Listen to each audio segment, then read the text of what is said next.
Something about you. You know I crave your touch, but we don't need to rush. There's something about you, immersed inside my mind. Maybe it's a sign, 'cause it's already over, already over, already over, already over.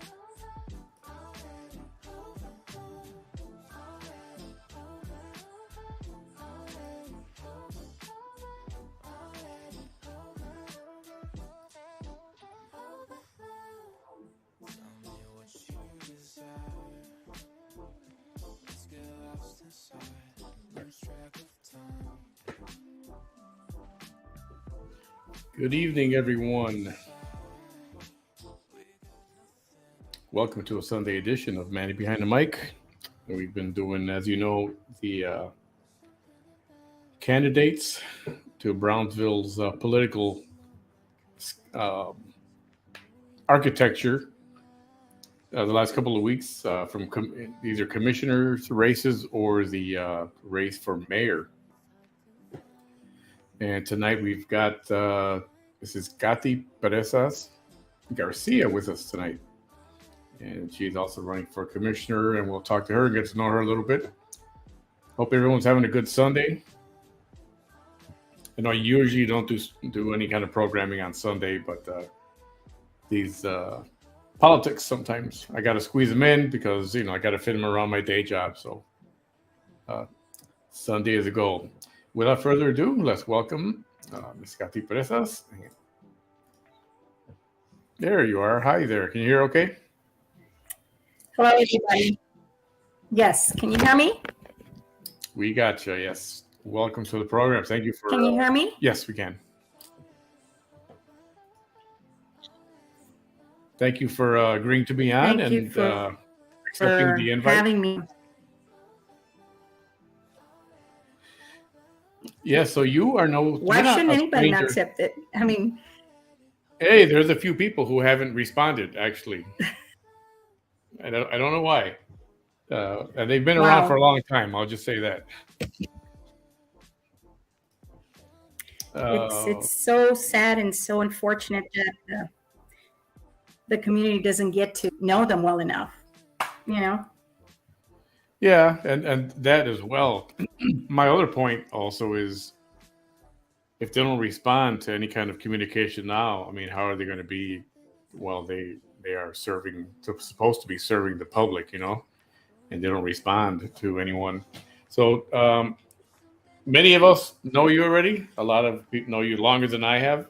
But why don't you go ahead and tell us a little bit about yourself and how you got yourself into this race that you're in right now, and what are you running for? You're running for commissioner Politics. of, the 2nd district? City Commissioner, District 2. District 2. Mm-hmm. Okay. It's for District 2.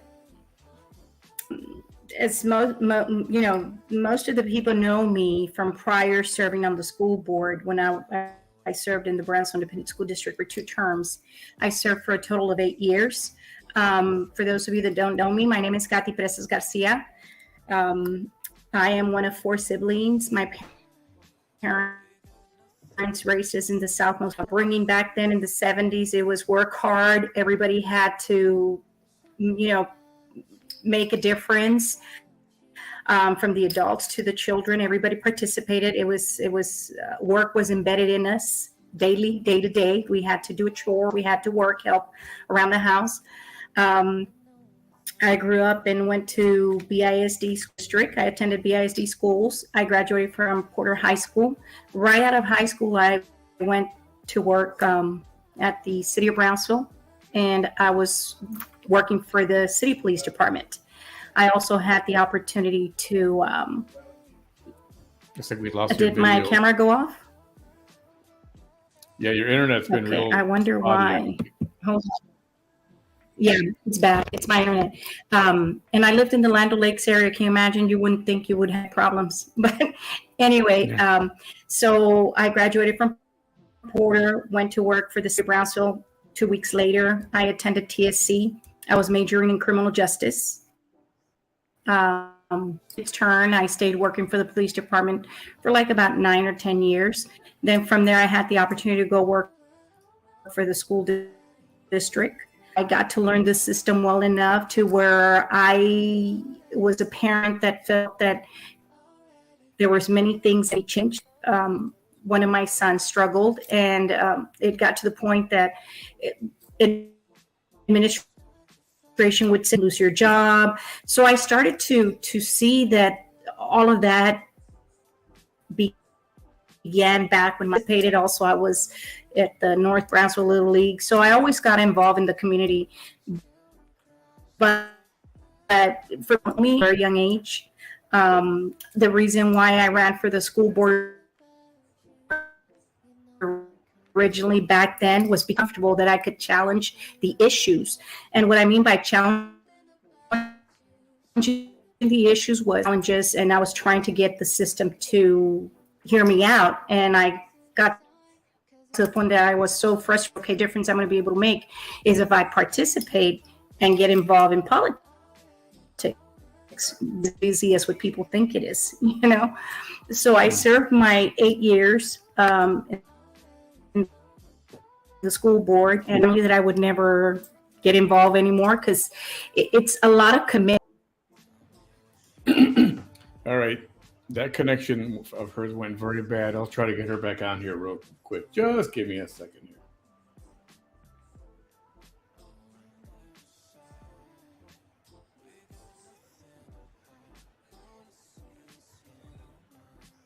Sending her a message here. It was really spotty. I don't know if it was like that for you guys as well, but it was very choppy.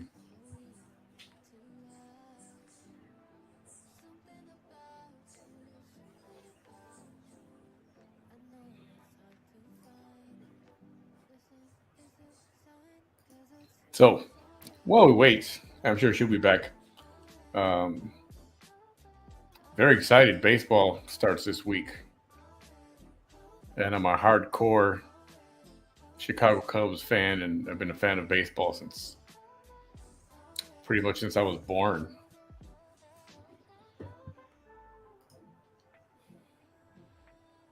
All right, she's trying to come back on here. It's All right, she try this again.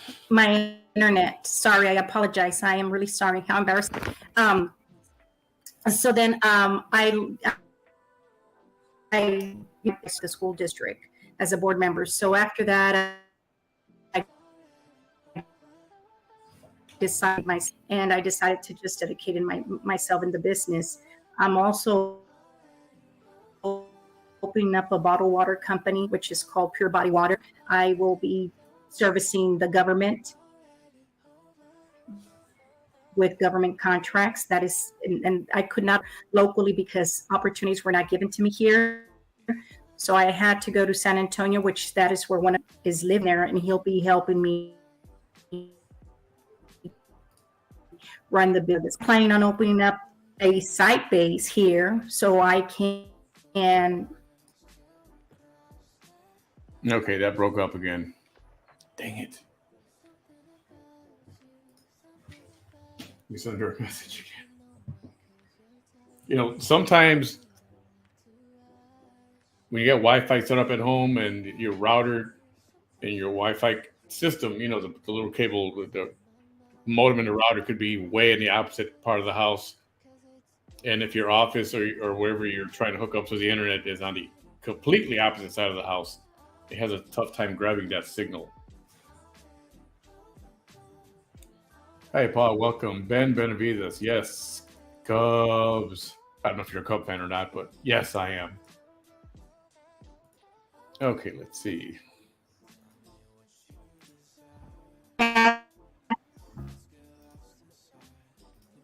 No, still not going. Different part of the house, maybe? Somewhere closer to your Wi-Fi, if you can hear me. Ben says, I like her. She's about solutions, not options like the other ones. You have my people's vote. Yeah, a lot of people have said that about her.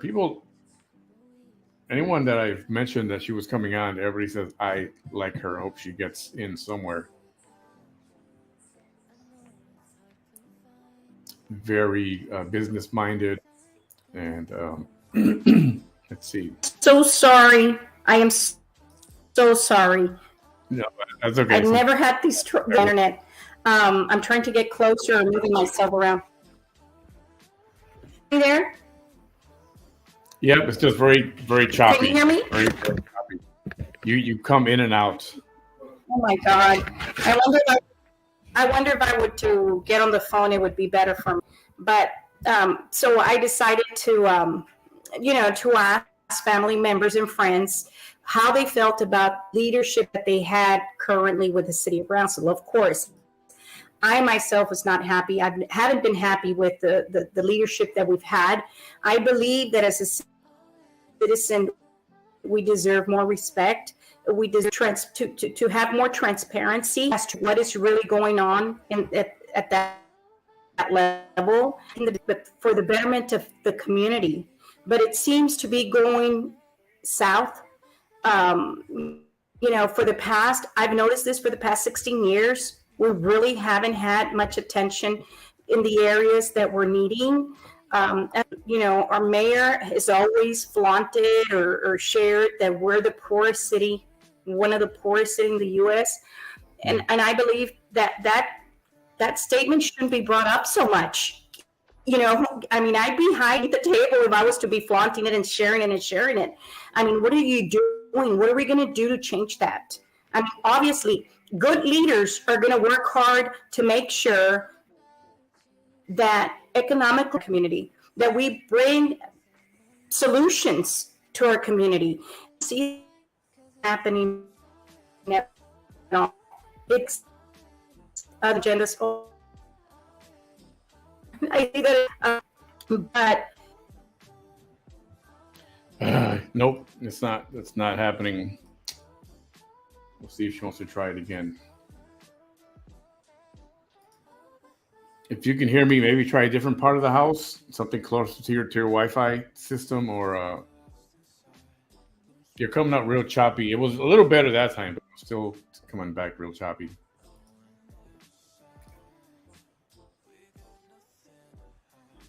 Better if I get my cell phone. If I get on my cell phone, it would probably be. It might be. You want to try that? You want to try Same, that? I guess. But anyway, so yeah, let me try my cell phone. Let me get on my cell phone because I don't know what's going on, but this had never happened to me. Give me a few seconds. Okay, I sent you the link in Messenger, so it'll be there. Okay. Yeah, so Brownsville, maybe this wouldn't happen if we would have had the fiber optic a long time ago. Just saying. So the city made a deal with, I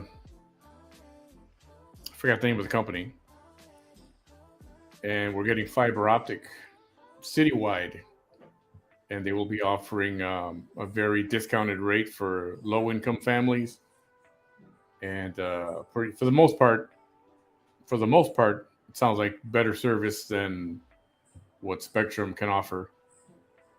But that's going to take, may take the better part of the whole year before, or a little longer before the entire city gets covered.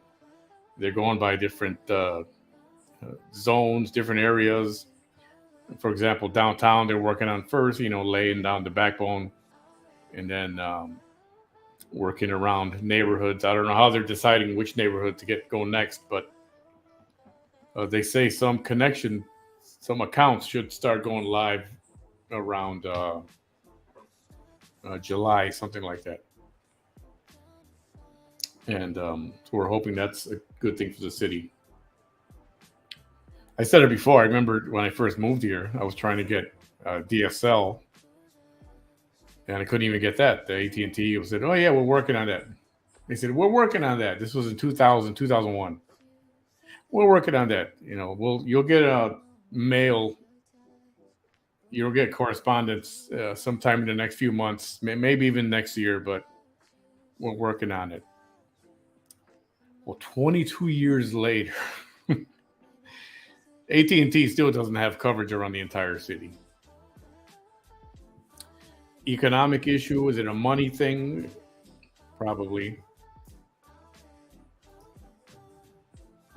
But it's unfortunate that after that long, the only real company we have to provide service, internet service, is Spectrum Cable, which used to be Time Warner Cable.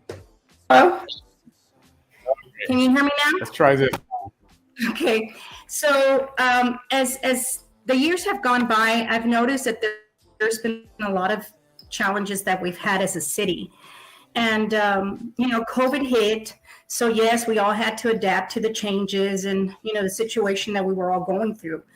And, so COVID passes. So now we have, like, for instance, PUB, you people don't just go in there like they used to, and I guess, even in the city of Brownsville, you don't have the same service that you used to have.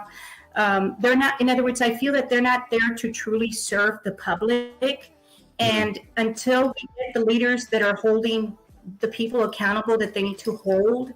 And like I tell people, we make the decisions on your behalf as your leaders because you elected us to be able to bring you the information, to share with you, the concerns that we have as a unified commission, right? Because when you don't have a strong team, when they're not together and everybody is trying to do their own thing, you're not going to get anywhere. So who suffers? The citizens of the community. At the end of the day, and it shouldn't be about us as leaders. It's supposed to be about, the pride that you have for your city, for the citizens themselves. Take care of your citizens. Take care of your community. We have infrastructure issues. We've had them for a long time. We have, from the streets to the drainage, we've had electricity issues when the freeze. I mean, it just goes on. And I ask myself, do they value us as citizens? Do these leaders, as they're sitting there, do they really care about us? Because it seems to me that the only attention we've had for the past 3 years has been the city, the downtown Brownsville, the older part of town. But yet we're growing on a daily basis with people from the outside coming in, looking at Brownsville as moving into for jobs or for retirement. But yet we have a city that seems to deteriorate. It's been deteriorating through the years. I mean, if you drive around town, the streets are, I don't want to say the word, but they're not the greatest. Okay. Yeah. And it's like we're having to move from pothole to pothole, side by side, because it doesn't matter whether you're in North Town, east side of town, west side of town. As a realtor, I drive all over town. So nobody's going to tell me that there's good roads, because there isn't. From the media that they put on Boca Chica, and you know what? Yes, they will tell you, well, it's the state. But you know what? Where's our voice? Where are the people that are supposed to be sharing the concerns that we would have as citizens? And believe me, I was not going to put my name in there. I have a lot of work to do on my own as a business person. But you know what? I firmly believe, and I don't like to toot my own horn, but I firmly believe that this city and the citizens of Brownsville need to put their foot down, start paying attention who they're electing, because every time we elect all these people, they're the same little group. Let me hold your hand and you're going to be my buddy. And when we sit on that commission, we're going to look at each other and we're going to vote the same way. And you know what? We're not going to say anything. We're going to keep on. It seems to never change. It seems to never change. And the only fix that seems like they want us to forget about certain things is, oh, we'll throw you another fast food restaurant chain that's coming down here. Or we'll put another restaurant over here by the mall that's coming down here. And we're supposed to forget about the potholes and the flooding and, the infrastructure, as you said. Yes. And it's like I tell people, when there's developers coming in, and I work with a lot of developers, and they're so discouraged. They get so disappointed. I mean, they leave Brownsville so disappointed because, first of all, some of them, think that we're so far behind. We're not to where we can get services when we can tell them it's going to get done. It's a lingering process. And some of the people that I've spoken to, and I know this for a fact because I've taken people to open up their restaurants to Edinburgh, to McAllen, to Westlaco, and it's depressing because they go here to the city of Brownsville and they don't get the results that they want to see. And time is of the essence. And for these business people, money for them is it hurts their pocket, because every day that goes by that they don't have their business opening or anything moving, they're losing revenue. They're losing the opportunity to make money. And at the same time, we're losing the opportunity to give jobs to those that are looking to go into the workforce. And right. So me as a citizen, I've seen it. I felt it. I've seen, I hear it day to day because in the business that I'm in. And it's good when people come and they tell you, why is the entrance of your city as you're driving on the so high? Well, that's the state. The state is the one that takes care of that. But then again, where's the people in the city to say, hey, Mr. State, that's your jurisdiction, or Mr. County, that's your jurisdiction. We need to get that cleaned up. I mean, don't they drive around town? Don't they see? Where's the pride of having a clean city? You know, I mean, the city's going to be as good as their leaders. I'm sorry that the people are going to feed off of that. People are tired. People are tired of being taken advantage of. If it's the bridge to nowhere, that I don't know if you're familiar with that. We were supposed to build a bridge that was going to give all that heavy 18-wheelers. Money gone, guys. Gone. Okay? Yeah. People gone and money gone. Okay? And, you know, I'm very disappointed. The soccer field, the sportsplex, park. It was to be this great sports parks. Yeah. It was supposed to be this great thing that was supposed to be city, and we were supposed to have tournaments, and we were supposed to have this and that, and you name it. I think nothing the biggest, really came out of it. You know, that for it right now, I think, was when they were testing for COVID. I think that's the busiest that park got. Yeah, it was utilized for that. Yeah. Mm-hmm. Mm-hmm. Yeah. And then I hear people that go there because they take their children there to run or jog, and they want to use the restroom. There's no toilet paper. There's no soap. There's no meaning it. When you're supposed to have somebody checking on a day-to-day, you know, I mean, you know, our parks, some of them are deteriorated. So isn't anybody paying attention to our city parks? I mean, those are things that people can value and can utilize. But if you don't have them to the standards that they're required, I mean, where's the money going to? If we're not taking care of our streets, we're not taking care of our parks, we're not taking care of our events, event center on Paredes Line, that's another place not making any money. You know, when I grew up when Civic Center was there on International, that place was booked 2 or 3 years in advance. Literally, that place was always booked, and the city took care of it. And Friendship Garden was another one. You know, there was 2 places where people had either concerts or either dances or weddings or quinceañera, but they were always functioning. They were bringing in money. They were bringing in revenue. That's another one. Then you don't even want to go to the Brownsville Country Club golf course. That golf course, that's losing money also. That's another entity that belongs to the city, and it's not making any money. So then the airport, we pumped in all this money. You don't even have a little place to sit down and eat or have a drink while you wait, or you don't even have benches on the outside for people to sit down while they wait for their ride or their family members to arrive. There's no benches in the outside. They have to wait in the inside because that's the only place that they put benches. But, you know, I just, it's beyond me the way things are being done, and nobody's questioning. I don't understand it. It's because people that are in the business, you know, on a day-to-day doing business, come on, you got to have some common sense, and you got to pick up on all these things And if you don't, then it's either your IQ is low or you have no common sense, one or the other. I don't know what to say. Yeah, what I want, one of the things I wanted to ask you about is, as it's a hot topic, and all of the candidates I've had here, the same thing. It seems to be, what is your take on the Tanasca PUB issue, the deal, the audit, when you saw that come out? Then if you want, just since we got a bit of a choppy connection, I'll just ask you right now.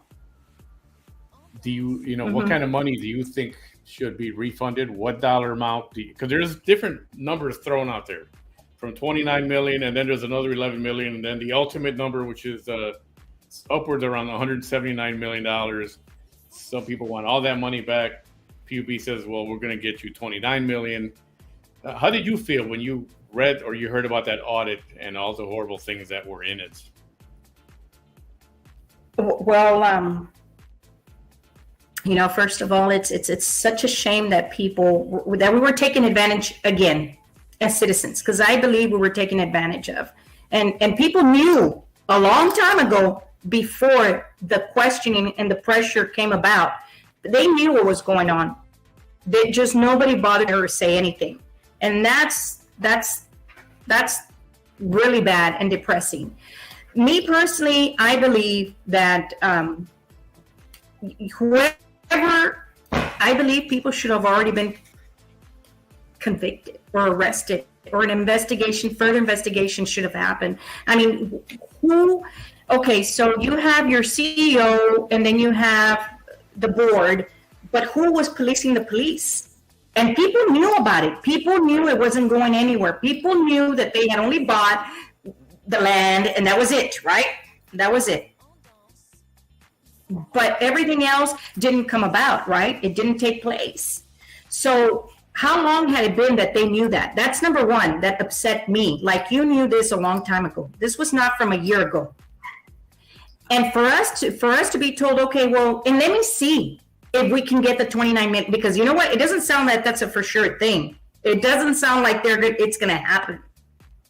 Correct? I mean, am I right or wrong? Because if it would have, they would have already they would have already started paying it off. Okay, guys, here it is. But let me tell you, it's unfortunate because we don't have loud voices enough to take care of us citizens where they're supposed to be. You don't have the right people in PUB on that board. You have everybody that's just holding hands and looking at each other, just going with the flow. And then you have some people in the commission that, I'm going to tell you one thing. The mayor is supposed to be a person that's supposed to be able to solve problems. He's the one that's supposed to find the solutions for us. And I don't see him doing any of that. Okay, our mayor has been too busy owning businesses downtown, buying old buildings. That's what he's been busy with, and taking advantage of whatever opportunities are out there. Obviously, I've had some citizens that have gone to Brownsville to ask for money for buildings, and they're told, well, you only qualify for $60,000. As a matter of fact, one of the candidates, she's the Linda Macias, the one in District 2, she's part of that BCIC. They're the ones to decide who they give the money to, or who they approve, or how they approve the funding for those projects downtown.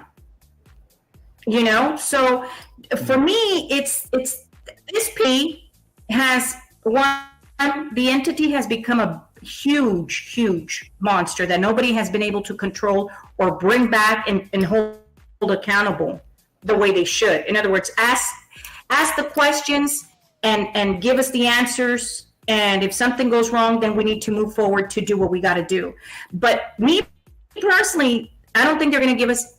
I wish they would, honestly, because there's a lot of people out there that were struggling to pay their high, the high rate that we were being charged or collected, Yeah. And people were struggling. I would see lines and I would ask, what's that line for? Well, that's a line so people can get assistance to pay their PUB bill. So I'm sure the commissioners, and I'm sure the mayor doesn't care to see his surroundings, and he's just, like when they put those blinders on the horses, just look this direction. Yeah. This is the way you gotta, because I cannot. it's beyond me how they can't see their surroundings, what's really going on in the city of Brownsville. There's a lot of stuff going on. We have poverty, we have border issues, we have, you name it. I mean, and at this point he's in a position where he's not coming back, so he's completely, seems to me, disinterested. I'm done.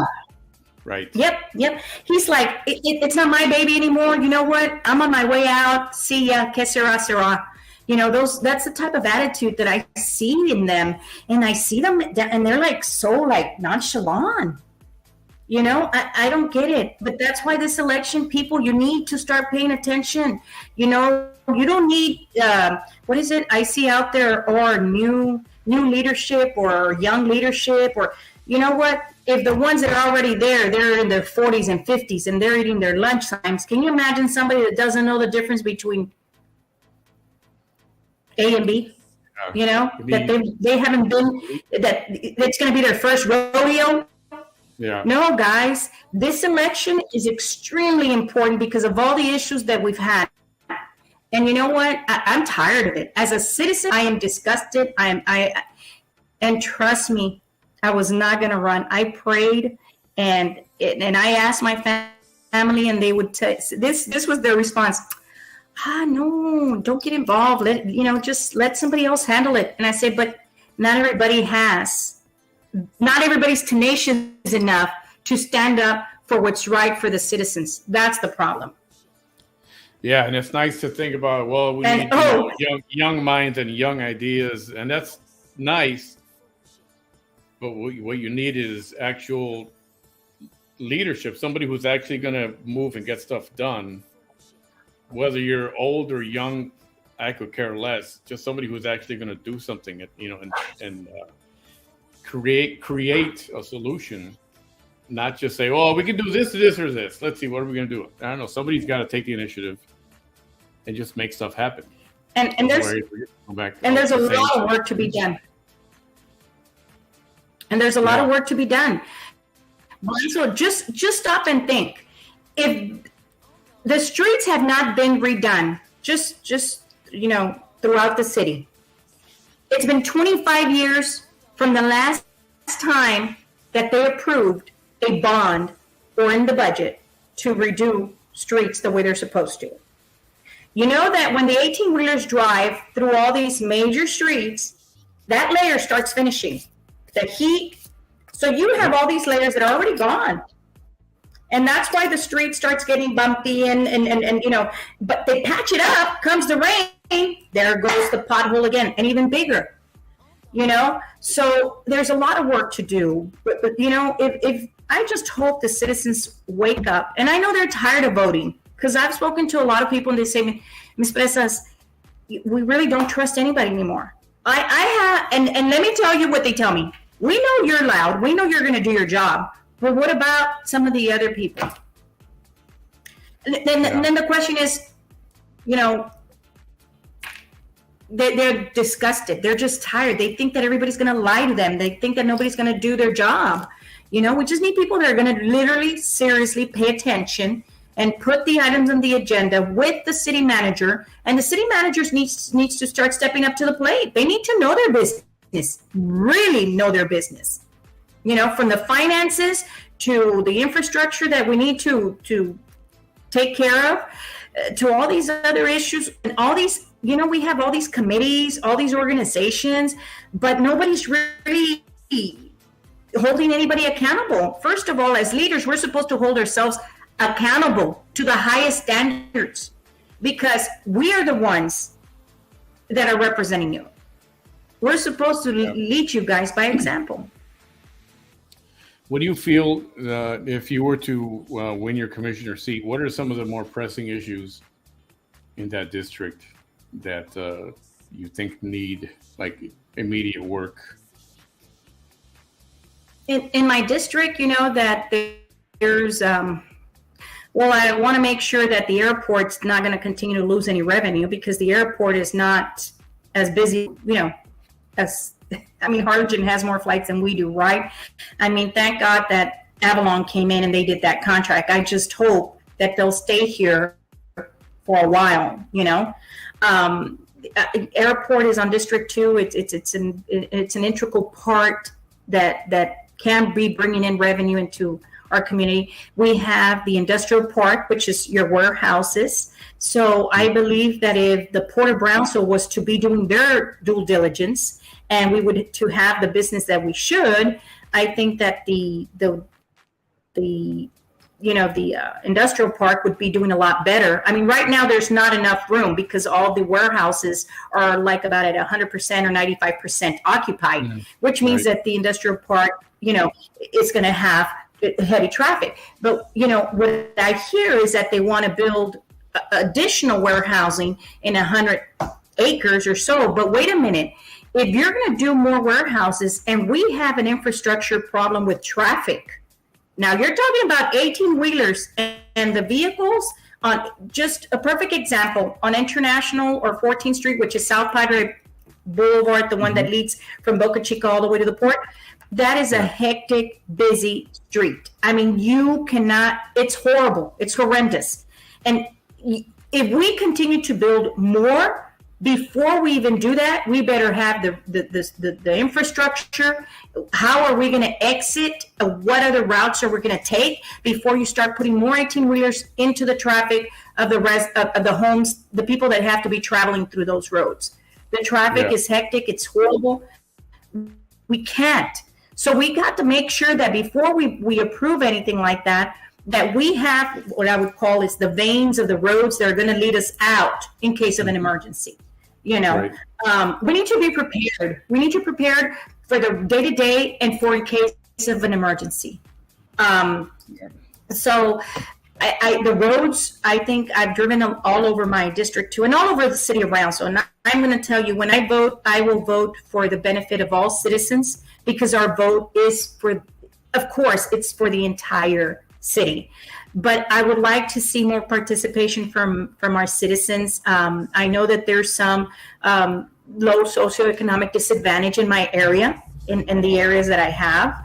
And I would like to bring opportunities to those people, get them motivated, get them to the workforce. It's unfortunate that the city of Brownsville has approximately anywhere between, I believe the last time I read was 40 to 49%, throughout in the area that I'm in of low socioeconomic disadvantage. And you can't continue to have that. A city that lives with a high percentage of low socioeconomic disadvantage is not good. It's not good. We have to think about how we're going to change it up and start taking people out of poverty, getting them motivated and interested in going out there and get into the workforce. Yeah, and that's one other thing that I think should be done. Obviously, the city and the county, because the city mainly needs to push harder to get people interested in your local politics, because that's what really affects you immediately. Yes, you got to vote for president and all that stuff, and every 2 years, but people overlook the local elections and your own city government, and that's why a lot of times, I don't know, it seems there's not enough of a push, of a drive. And I keep going back to this MTV many years ago when they were doing Rock to Vote, and it was a big push to get people to vote, mostly young people, and that worked. And I think here that needs to happen constantly, like year round. Get people interested. You got to get people to vote. Get them. It's because nobody votes yet. Everybody complains, but they don't want to vote to change anything. It's the same old vicious cycle going over and over again. So I think something that would benefit the city, and this is regardless of what district, I think citywide would be to have a constant marketing drive to get people to vote, to register to vote, and then to vote as well. Whether that's seminars or little educational things at the park or something, get people interested. This is what happens. Teach people the basics of local government, and what the commissioners do and what the mayor's supposed to do, and there's so much work in that. It is to get involved. Yes. Well, there's a lot of work to be done throughout the city, regardless whether it's north, east, south, west. The entire city, the citizens are so disgusted that they are just, and believe me, I talk to people on a day-to-day basis, and I explain to them what my goal, what my mission is. And of course, I'm one vote, but let me tell you, when we know our business, when we understand property taxes, state tax, federal funds, and we know where those federal funds have to go, and we hold administration accountable, because it's the citizens of Brownsville that elect us to be their voice, their ears, their eyes, and make sure that we make the best decision for everybody as a whole, for all of us. We shouldn't have any self-interest, any personal agendas, but I believe that unfortunately, some of the people, when they get elected, they forget. So unfortunately, we don't have enough people getting motivated because of the leadership that we've had in the past.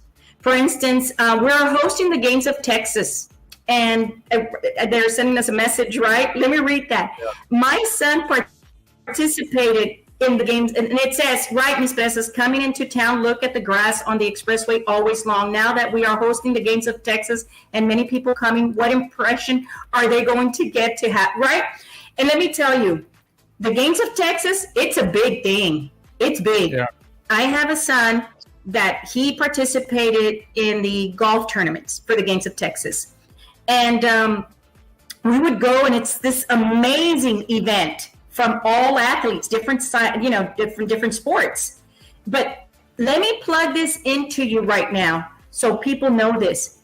They are hiring somebody to help the city run the program because they don't have anybody that knows how to run the program.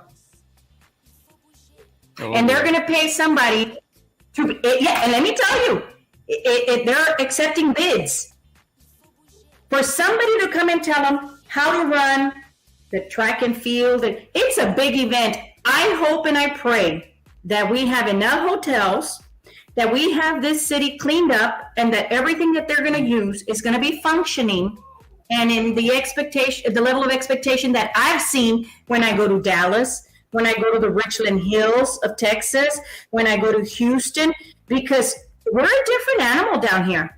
I hate to say it that way, but it is what it is. We're not ready. I've had people that buy properties here and they say, you are not ready. You guys are so far behind. You need to step it up a notch, at least start getting up there, And I'm going to tell you, when I heard about the Games of Texas, I think I shared it with my husband. My husband was a coach, golf coach for many years. And every time we'd go and take my son to play in the golf tournaments for the Games of Texas, we were extremely impressed with the outcome of participation. Not only that, but the people that were part of the event and how the programs were ran. Every division ran their program really good. I mean, it was on cue. I think the last one they had one in McAllen or Edinburgh not long ago. I think they had one there. But for us, I don't know. I just hope and pray that. They have no idea what the hell's going on. Oh, my husband says they have no idea what the hell's going on. But it's unfortunate, and it hurts me because I wish that everybody understood their responsibilities, their obligations. One, the responsibility and obligation once you get elected is for you to make sure that you're prepared, that you understand what you got to look for, that you challenge the issues, that you make sure that every decision you make is for the betterment of every citizen in this community, that you're a leader that will motivate and have high level of self-expectation before you expect of others, and that you believe in accountability, regardless of who the individual is. Yeah, for those who don't know, the Games of Texas is kind of a Olympics for the state of Texas. And there are, it's basketball, fast pitch, flag football, pickleball, I don't know what pickleball is, skateboard, soccer, track and field, disc golf, tennis, boxing, swimming, and golf. And a lot of young people are going to be here, and the eyes of Texas, all eyes from all of Texas are going to be focused on this area right here. And for this place not to look nice and have things tip-top shape, up and running, it's embarrassing. It's depressing. It's embarrassing. Mm-hmm. That's why I tell you, and that's why I was sharing that the parking lots where the city realtors and property owners collide to block just in the District 2 that is very industrial. There's a lot of that because I guess they haven't placed them on the agenda as priorities. Yes, caliche parking lots, the owners are supposed to pave their own parking lots. I have one that I go to every morning in my district, and the owner of the plaza has not bothered to repave it. But there's if it's parking, that's their responsibility. But if it's a city area, then the city's supposed to be paying attention. And I don't know if they've done a feasibility study. I mean, that's one thing that I would like to ask. What studies do they have on the paving of the roads that we have that have not been done? There's a lot of things that have not happened. I have not seen happen for the past 10, 15 years. I mean, I know for a fact streets have not been redone for 25 years. Yeah, you were talking about that, and I remember when a section of Roosevelt Street got blacktopped from like 12th all the way to McDavitt. Mm-hmm. Real nice blacktop. It was real nice. And I swear, in less than a year, it's already like this. It's not flat anymore. So I'm wondering, well, who are they giving these jobs to? Are they just going for the rock bottom, lowest bidder? Let's take them. I mean, I think you get what you paid for. And it could be that a layer was left out. People aren't paying attention. Is this bid because it includes all the layering that is required for the weight?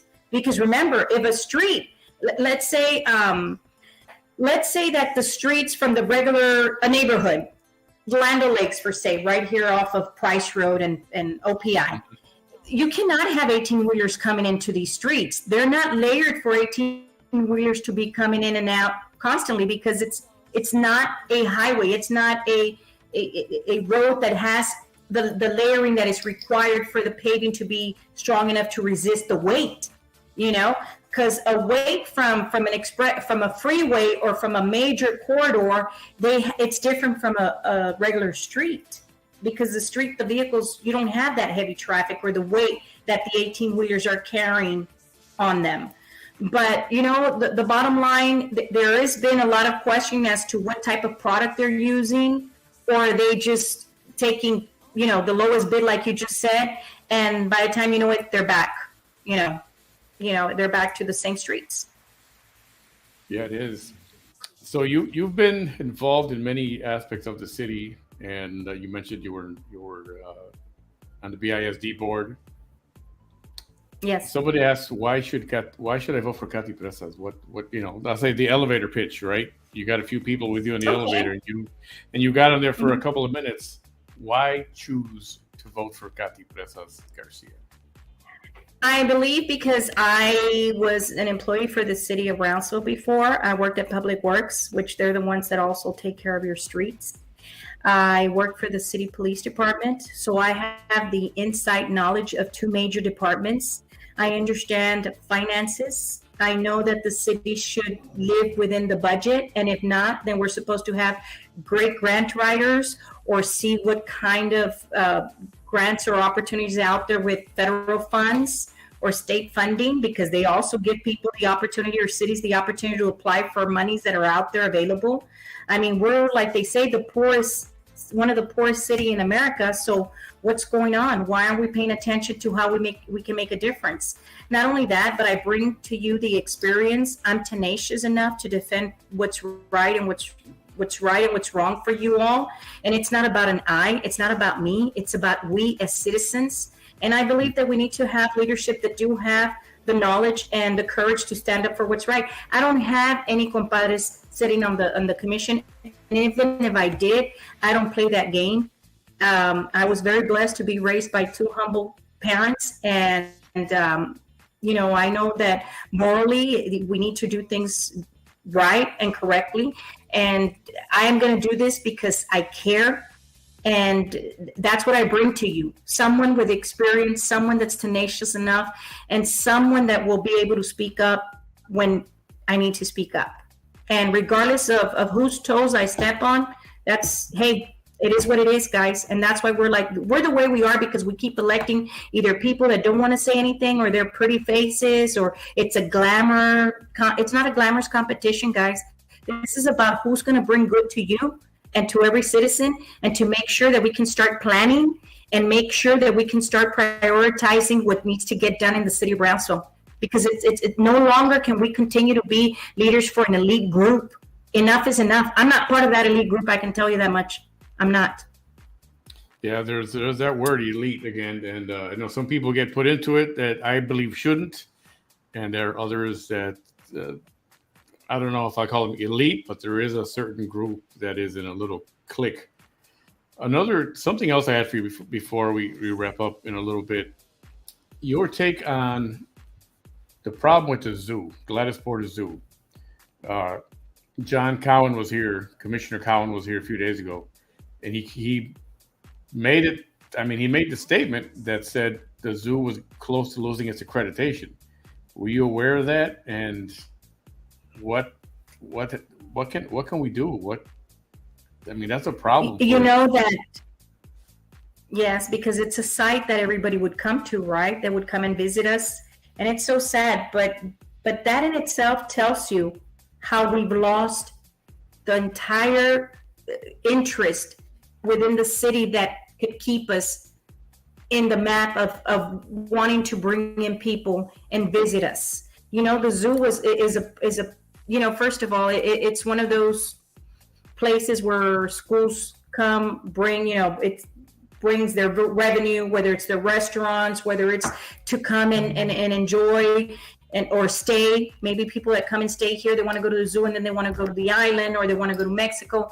But I had heard that already, because I think it had been going on for like about 2 or 3 years. I mean, the more we see this, is that we've lost some of the animals, right? Some of the oldest animals had already died. But it is such a shame, because it is one of our sites that people would always come and visit or look forward to see. But who's doing what and who's helping them? And as a city, again, we go back to, what are your leaders and your administration truly doing? And are they paying attention to all their surroundings of everything that can make a difference in our community, in our city? I mean, the zoo is supposed to be something that we should share, keep up with and help and assist. Or what can we do differently? How can we help you? I mean, you help us as a zoo to bring in people from the outside. But then again, I think they've lost track of so many things, just like when PUB became this big entity and they just didn't pay attention because they had their own board. Then you have the BCIC, right? The ones that were giving all the funding for all the people that bought buildings downtown in Brownsville, but not everybody got the same amount. Then you have the GBIG, which is the other entity. In other words, I believe that there's so much that they've lost track of, okay, where are we at with the zoo? Where are we at with the airport? Where are we at with the industrial park? What's going on here? I don't think that they're really focusing, and all these agendas have been only personal self-interest, very minute items. They're not the big challenging items that we're supposed to be talking about, so it's time to start rolling up our sleeves and, hey, what are we going to tackle? What do we need to do? How are we going to get it done, guys? Enough. Let's get to work. This is what it's all about.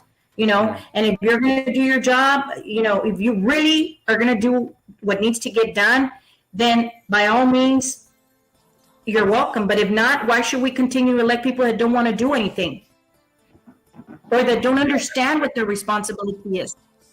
Yeah. And then we go back to the public being educated to help make these decisions, which either nobody votes or they keep voting the same. And that's what keeps us in this vicious cycle. And it's a very bad place to be. Let's see. We're going to talk about. Where do you stand? Are you in favor of commissioners receiving a salary, or should they stay the way they are right now? What is your take on that? I don't believe we should get a salary. As it is, I believe that we're struggling as it is. Right. So for us I took this decision knowing that I wasn't going to get a salary and that I'm not going to get a salary. Okay, I believe that's on the ballot for you guys to vote, if I'm not mistaken, on the proposition, right? So if the people that want it, get their group to go vote and get it, I will contribute it back to a non-for-profit that I feel that is really in need, and I will make sure that they get it. I don't want anybody else to say, "Oh, give it to me, and then I'll disperse it." No. I will make sure they come and pick up the check and let them handle it, because if it's an entity that I feel that it's necessary to have that fund, of course I will do that. But I was raised by a military father, a very humble mother, and my father. But they always said, if you can help others without asking for anything in return. Just help. That is the right thing to do. And I've always done it wholeheartedly. And like I tell people, you have a choice. I decided at the last minute, I am who I am. There's no gray with me. It's either right or wrong, and that's it. And I ask questions because I believe that's the only way we're going to get to the bottom of the solution and find a solution if we have a problem. Yes, good. One more hot topic, an ongoing topic is the bus stop covers. I hope you can do something if you do get voted in there. Because some people may not mean a lot, but there are a few people who actually do ride the bus, and I see them every day in the hot sun sitting there, or in the rain for that matter, and there's no cover because there's no bus stops. They put a select few in certain spots. And I know we have them. They're in storage.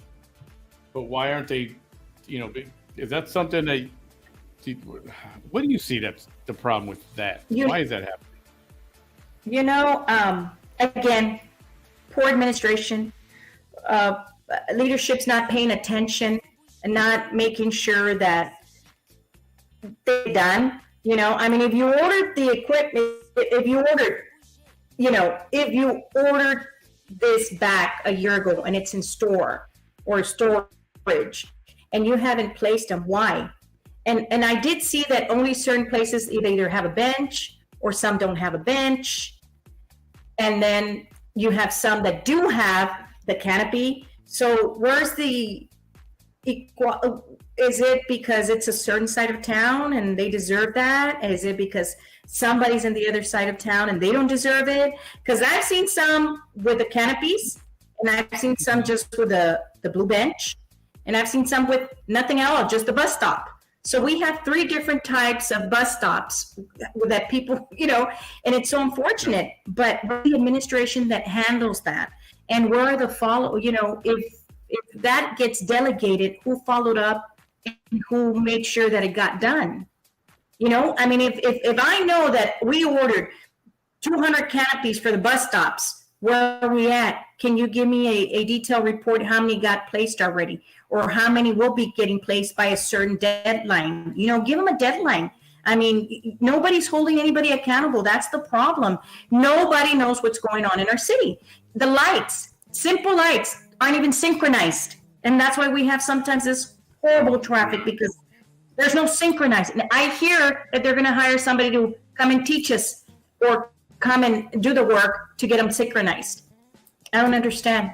I don't get it. There's another $100,000. Something's not right. Huh? There's another $100,000 that goes to another study or another consultant or whatever you want to call it. Yeah, they don't have the right people. I don't know. Some of the bus stops I've seen are, they've been there for less than 2 years and they're already they're rusted out. They need paint and they look horrible, and something is wrong with the system. Getting the machine to get things done, it's not moving. Like you said, it's like certain things are being, let's do this. Meanwhile, the real issues, long-lasting issues, are just not even moving. They're just there, stuck. So hopefully, yes. And I believe that they're just not. Either they're not paying attention to what's going on in every division, or administration is not encouraging or following up with the items that are needing to be done. It's just I can't go and ask for that because I'm a citizen and I have to ask for records and it takes time, and what if they don't want to give it to me? So why not let somebody that can be able to go in there and ask all the questions and then bring them back to you and then say, hey, now we got to roll up our sleeves. Now we got to get things done, because citizens are pretty tired of it. I mean, and we all are. I'm as tired as everybody is. And I'm not happy. I haven't seen much change. And the only change I've seen are the little bars that are popping up downtown Brownsville, and the same little group buying the buildings, and that's it. And the rest of us, we're having to wait. I don't know if you're close to anybody on the commission. I was going to ask this. I was listening to another podcast in the middle of the week, and somebody mentioned that, okay, the Elon Musk donated or has got money earmarked for the Beautify Downtown Brownsville project, and he marked $10 million for the city to beautify downtown. I heard that Elon Musk took back $8 million of those dollars. Have you heard anything like that at all? No, I just heard that the 10 million were given. I was like, well, I don't see 10 million downtown. I mean, I don't see it there, like for it to show worth 10 million, that downtown is worth 10 million, It is just unbelievable. It's just so sad that Brownsville has been stagnant and it's deteriorated. That's how I identify my town right now. And it's so unfortunate.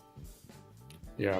Well, hopefully, and you've got no issues working with some of these people that are commissioners already. You know a lot of them, I'm sure. Yes, I know several of them.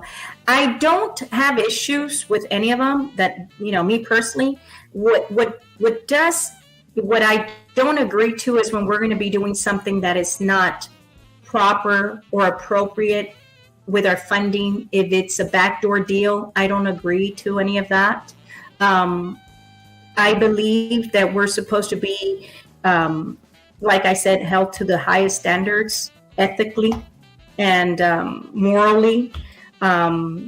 Unfortunately, not everybody sees things that way. Our commission right now is been focusing on other priorities, but I would like to share with them that the concerns that I've heard from citizens, and that enough is enough, and we need to start prioritizing what is needed in our city.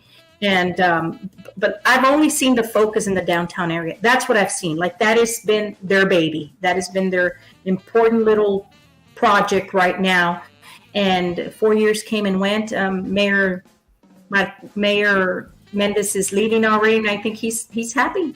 He went in there, did what he had to do, and got things done. Hey, I know that some of these commissioners are trying to get reelected or elected in certain positions, and I've spoken to Ms. Galansky, and I don't see a problem working with her. I think she's a business person. I think that you need business mind people that have experience, people that are outspoken, people that understand and comprehend their real purpose as the leaders for the city of Brownsville.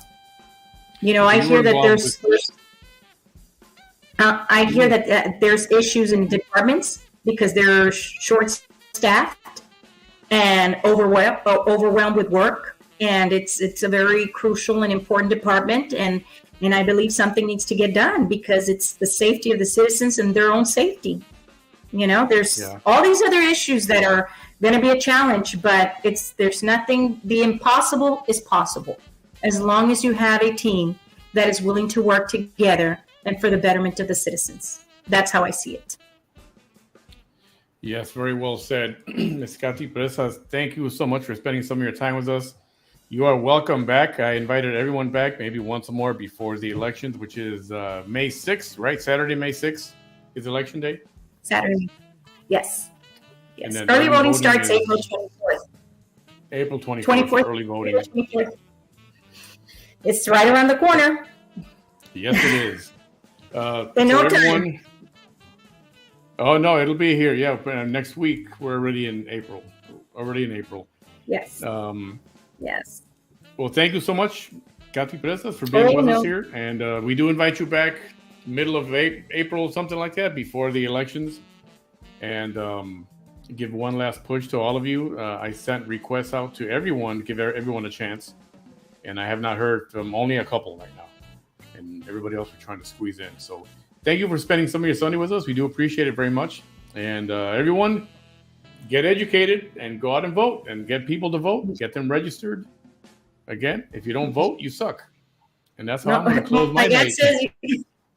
Yeah. My dad used to say, you don't vote, you keep your mouth shut. And he used to say, just suck it up.